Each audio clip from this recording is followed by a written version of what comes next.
Hello നമസ്കാരം, ഏവർക്കും പുതിയൊരിടിയിലേക്ക്. ഇന്ന് നോക്കാൻ പോകുന്നത് നടി അന്നാബെന്നിൻ്റെ ചിത്രങ്ങളുടെ ഫ്ലോപ്പ് ആൻഡ് ഹിറ്റ് ലിസ്റ്റുമായിട്ടാണ്. വീഡിയോയിലേക്ക് വരുമ്പോൾ വീഡിയോ ലൈക്ക് ചെയ്യുക, ചാനൽ സബ്സ്ക്രൈബ് ചെയ്യാൻ വേണ്ടി ശ്രമിക്കുക.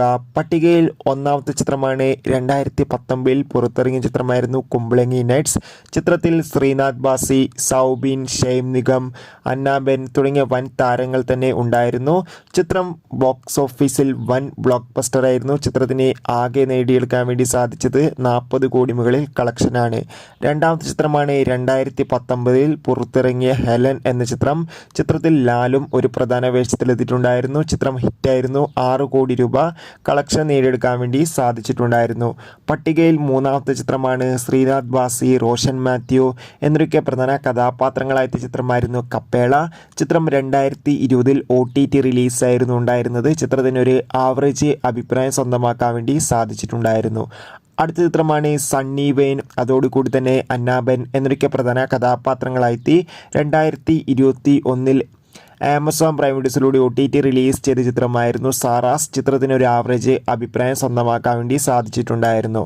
അടുത്ത ചിത്രമാണ് ടൊവിനോ തോമസ് നായകനായി അന്നാബെൻ നായികയെത്തിയ ചിത്രമായിരുന്നു നാരദൻ. ചിത്രം ബോക്സ് ഓഫീസിൽ വൻ പരാജയമായിരുന്നു. ചിത്രത്തിന് ആകെ നേടിയെടുക്കാൻ വേണ്ടി സാധിച്ചിട്ടുണ്ടായിരുന്നത് 1,44,00,000 രൂപയാണ്.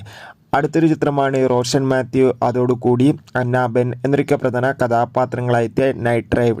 ചിത്രത്തിന് നല്ല മികച്ച ഒരു റെസ്പോൺസ് ലഭിച്ചിട്ടുണ്ടായിരുന്നു. എന്നാൽ ചിത്രം ബോക്സ് ഓഫീസിൽ വൻ പരാജയമായിരുന്നു. അടുത്ത ചിത്രമാണ് 2022 തിയേറ്ററുകളിൽ എത്തിയ ചിത്രമായിരുന്നു കാപ്പ. ചിത്രത്തിന് ഒരു ആവറേജ് അഭിപ്രായം സ്വന്തമാക്കാൻ വേണ്ടി സാധിച്ചിട്ടുണ്ടായിരുന്നു. ചിത്രത്തിന് ബോക്സ് ഓഫീസിൽ നിന്ന് ഏകദേശം 17 കോടി രൂപ സ്വന്തമാക്കാൻ വേണ്ടി സാധിച്ചിട്ടുണ്ടായിരുന്നു.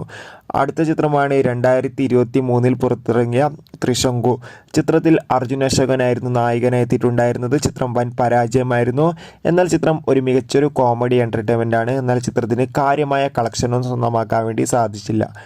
അടുത്ത ചിത്രമാണ് ഈ വർഷം തിയേറ്ററുകളിലെത്തിയ കൽക്കി. പ്രഭാസ്, കമൽഹാസൻ, ദീപിക പടുക്കോൺ തുടങ്ങിയ വമ്പൻ താരങ്ങൾ തന്നെ എത്തിയിട്ടുണ്ടായിരുന്നു. ചിത്രത്തിന് ഇപ്പോൾ 1000 കോടി മുകളിൽ കളക്ഷൻ നേടിയെടുക്കാൻ വേണ്ടി സാധിച്ചിട്ടുണ്ട്. ചിത്രം വൻ ബ്ലോക്ക് ബസ്റ്റർ.